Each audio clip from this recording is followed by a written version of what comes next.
What's up, guys? Mason the Brock Henderson here. This is a late night review of the Chelsea versus Cardiff game. Let's get right into it. I am going to take into account the fact that we're coming back from an international break, which is always difficult for some of the players. You know, whether they were away traveling or whether they just didn't play at all last weekend. It is a little bit difficult that first game back, and you could definitely tell that through the first 20, 25, 30 minutes. We didn't look our best. We looked pretty slow. We looked just not good defensively. We weren't creating a whole lot up top. So I am going to grant a few players a benefit of a doubt when it comes to that, because there were some first 20 minutes just were not good enough, were really slow, didn't really look interested. But by the end of the game, a couple of them stepped their games up. A couple of them didn't. So we're just going to go ahead and talk about it. First of all, I do want to bring up Sorry, because he is somebody that I have talked about a lot in the past because of his decisions and the players that he picks, yada, yada, yada. Today, I was happy. Didn't change a whole lot, obviously. You know, Willian comes off, Petra goes on. Is about the only change that we've been seeing. You know, they're them swapping in and out. But today decided to go Giroud up top instead of Morata, and honestly, that's where I'm going to start my individual performances. I'm going to start with Giroud because this game right here, you watch the opening 45 minutes. You don't even have to watch the whole game. Just watch the first 45 minutes when he started, and look how much more effective he is up top than Morata. Beyond just the two assists, you know, great he assisted, great he was able to get those assists, but that's not even what I'm talking about. I'm talking about, you look at the challenges that he's winning, the pressure he's putting on the defenders. You look at how much movement there is up top from him. So much more that he brings to the table than Morata. Because with Morata, it's not about, if he makes a mistake, that's not a problem. If he tries to make a pass and gives it away, that's not really a problem. It can be at times. But my biggest frustration with Morata is the lack of movement and the lack of effort. You bring Giroud on, he's going to give you that. I've said it time and time and time and time and time again. Who cares if he's not a finisher? Who cares if he doesn't always score? He's going to put in 100% work ethic every single game, and look at what it brings you. If Morata had started today and we gave up that early goal, I guarantee you we would not have been in the game until Giroud came off the bench. We would have had some chances, don't get me wrong, but it would not have come nearly as many as they did with Giroud on the field. I mean, you look at, as soon as we gave away that goal, boom, chance for Kovacic, boom, chance for Kovacic, boom, chance for Hazard, finishes, boom, another chance for Hazard, finishes. Just back to back to back chances every couple minutes. With Morata, we get a chance every maybe 10 minutes, and then halftime, and then we might give up another goal in the second half because we're pushing so many players forward. With Giroud on the field, we're instantly pinning them back in, and it was like, at that point you're just kind of waiting for one of the chances to go in because you know it's coming. Just the way that the tide turned, the way that everything picked up, and it's helped by the fact that we have a striker up front that is willing to work his butt off and is actually effective at doing it too. So, if this is not enough of a reason for Sorry to start Giroud from now on, he really is as stubborn as I've heard because, my lord, it was so beautiful to watch. It's no contest for me. Giroud is clearly our number one striker. He doesn't always score. He's not necessarily going to score a ton of goals this year, but the chances he's going to create, the assists he's going to get, opening up space for other creative players to score, or even just battling with the defense. You know, that's one of the things that I loved about Costa. Even in the games where he didn't score, he battered the defense so much that it was so easy for everybody else around him. Giroud isn't necessarily, he doesn't batter people, but he puts in a challenge. He's not afraid to knock you over. Morata, he's falling over every time. So anyway, done talking about that, gonna move on. Pedro and Hazard up front with him. Hazard, he's one of the players I'm going to give a pass to for the first 20-ish minutes. Just really wasn't involved, didn't feel like he was on the ball. I felt like he was trying to do too much. He was dribbling into pressure. He was not releasing it soon enough. But then, as the game came along, as he started growing into the game, I mean, he gets a hat trick. You can't really talk about much more than that. Now, I realize finishing is not always everything. Sometimes players finish that weren't necessarily in the game. But beyond that, I mean, he looked to get on the ball more often. After that first 20 minutes, he looked to try to affect the play more often. He definitely is showing once again why he is one of the best players in the world. But my problem with it is, once again, this is coming off of you had a bad season last year. Not a bad season, but not a great season. And now you're back into a great season again. Do we really want to risk having this player that great season, bad season, great season, season, great season?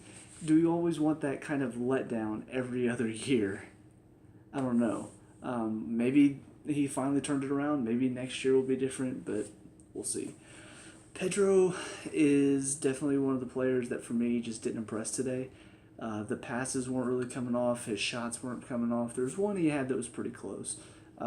But he was dribbling into pressure. Just too many turnovers in possession. And especially after we gave up that goal, it was more frustrating because first of all, we got to create chances. We've got to put chances on target. But you know that every single time he takes a random shot from outside the box, whether it goes on target or whether it's over, we're wasting another 30 seconds because from the very beginning, Cardiff, that's all they were doing was wasting time, wasting time, wasting time. And so now you're down a goal and you're still giving them chances to waste about 30 seconds every single time you kick the ball to the keeper or you kick it out of bounds. And so that's where my frustration with Pedro sometimes gets a little bit more than it probably deserves to be. He's not necessarily playing poorly, but it feels like he is because he's wasting chances or he's wasting possession when we need to keep it. So take from that what you will, but in my opinion, I thought he wasn't really helping us today as much as he could be. And on top of that, there's something to be said about the fact that generally with Pedro and Willian, and I don't know how long this has been going on, I feel like it's every year, but it feels like whenever one of them starts, they don't really do too well. A couple times, I mean, it's not all the time, but it feels like majority of the time that's what happens. The person that starts doesn't do too well. The person that comes off the bench looks great. You look at Bournemouth. Willian, not really effective most of the game. Pedro comes off the bench, scores.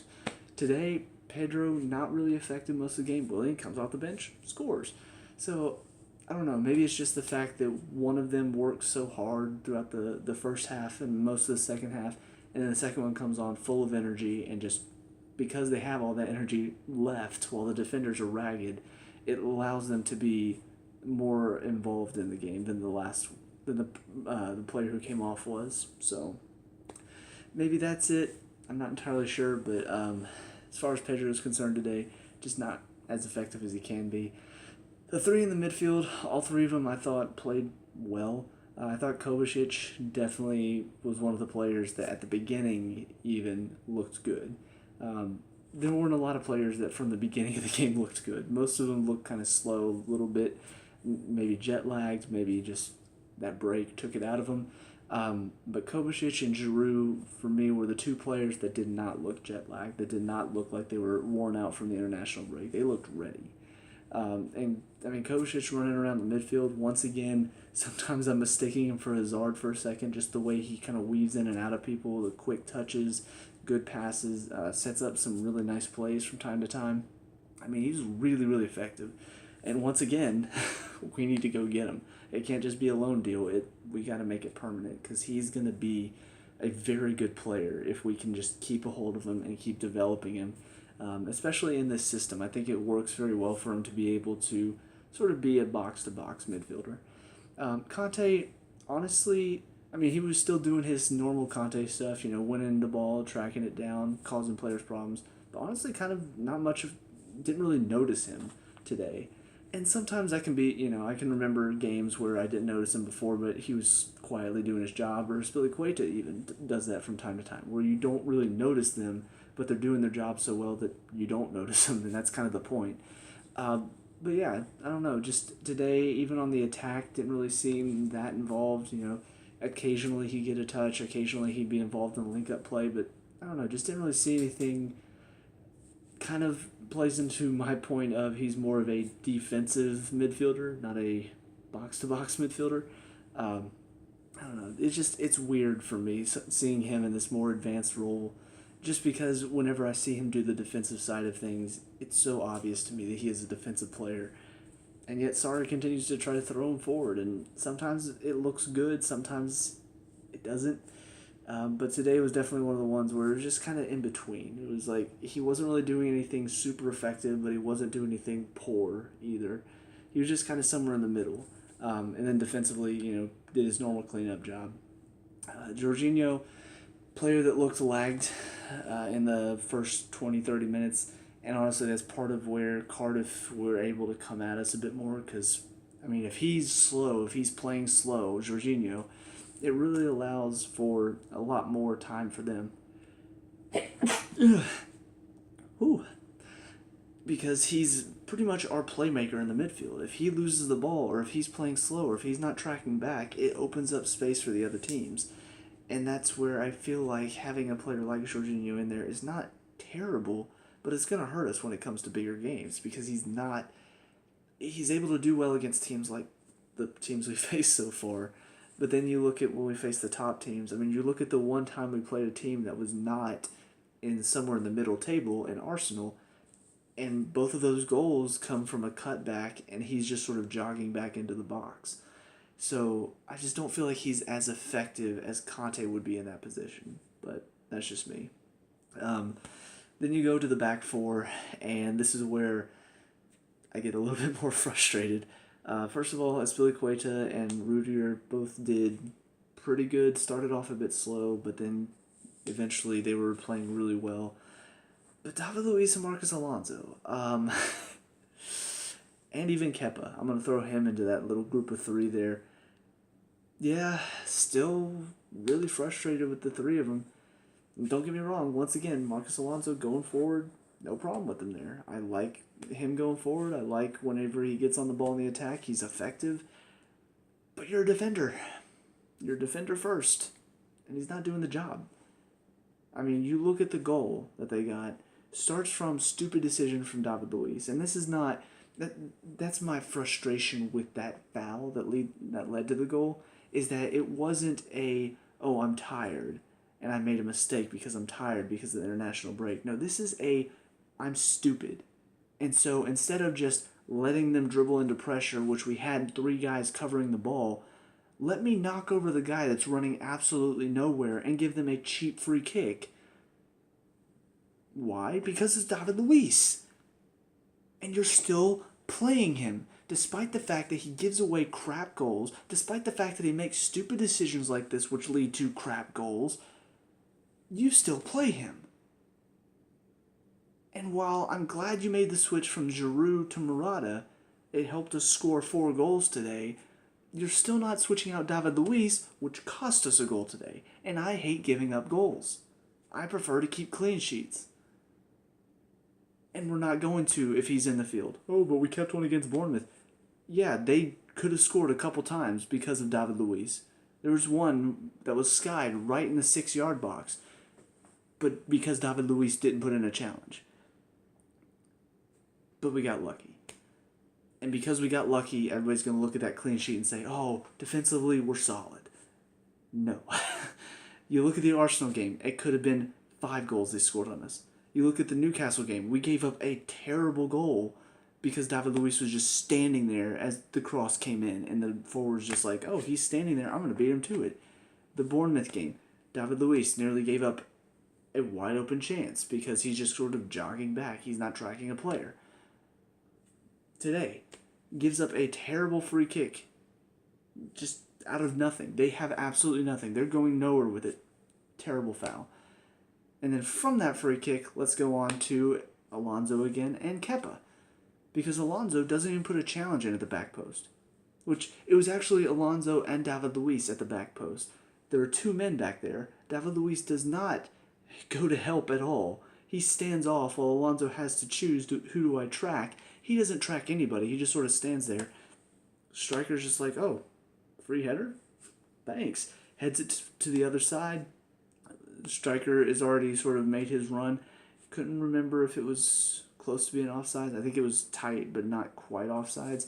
And then, I mean, it's just a simple little looped header. Kepa completely rooted on his line. Because when you spend $85 million on a keeper, I expect him to stand there and go, what do I do? Well, what? Oh, the ball's in the net. Was I supposed to stop that? I mean, the ball was like right here. What was I supposed to do? I could have easily come out and collected it. I didn't know. I didn't know what I'm supposed to do. And then he kicked it like right at me. I mean, I was scared. What was I supposed to? Why? Why did we spend so much on him if he's not going to get the job done? I mean, it's been clear to me he is not worth $85 million. We could have had Bulka in goal for free, and I guarantee you he'd be doing a better job than Kepa right now. But because we gotta make our stamp and show how big our bank account is. Let's go spend $85 million on a keeper that we don't really need, and is probably gonna do a worse job than our youth keeper that we have.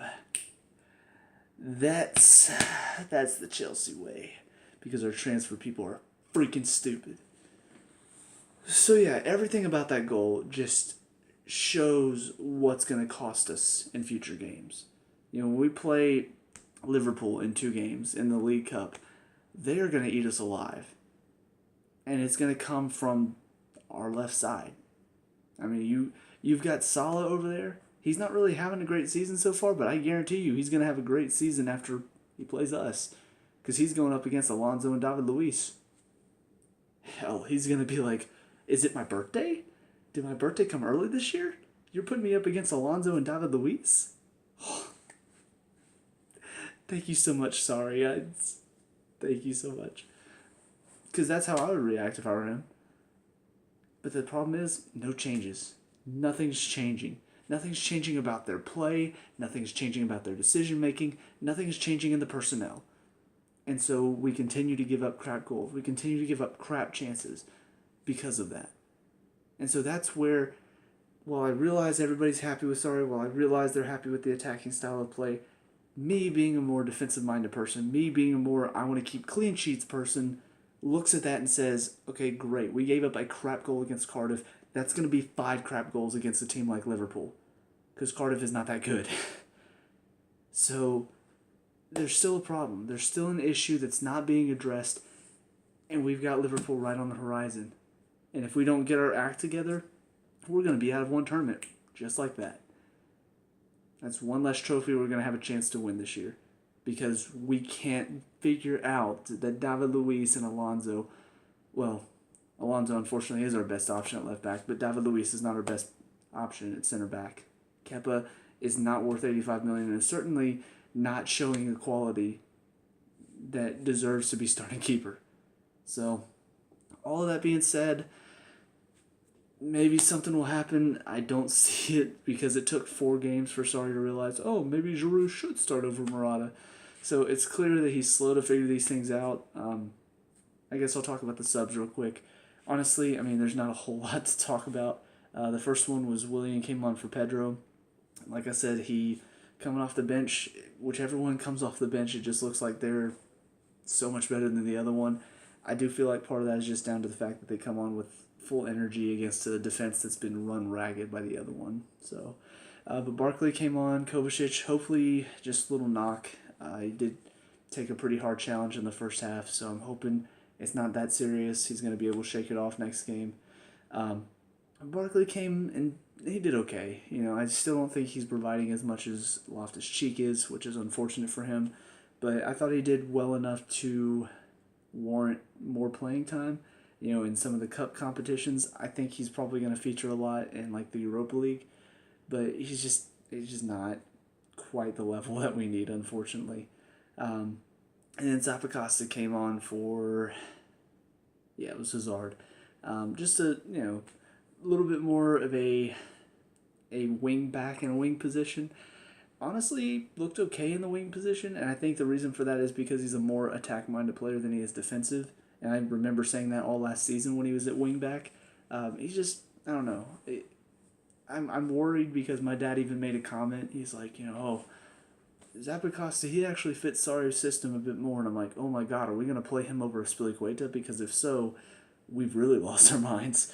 So I'm hoping we're not going to go that full attack minded. Like, oh, we're going to have one defender out of our back four. We've got two wingbacks that are actually more wings than wingback or than fullback. We've got David Luiz, who's just not a defender, and then we've got Rudiger, who's a defender. That would be pretty scary. So I don't know, but watching Zappacosta today, I feel like he's much more comfortable up in the attack than he is on defense. So hopefully he features more there than he does in defense, but we'll see. But yeah, so that's about it for today's game.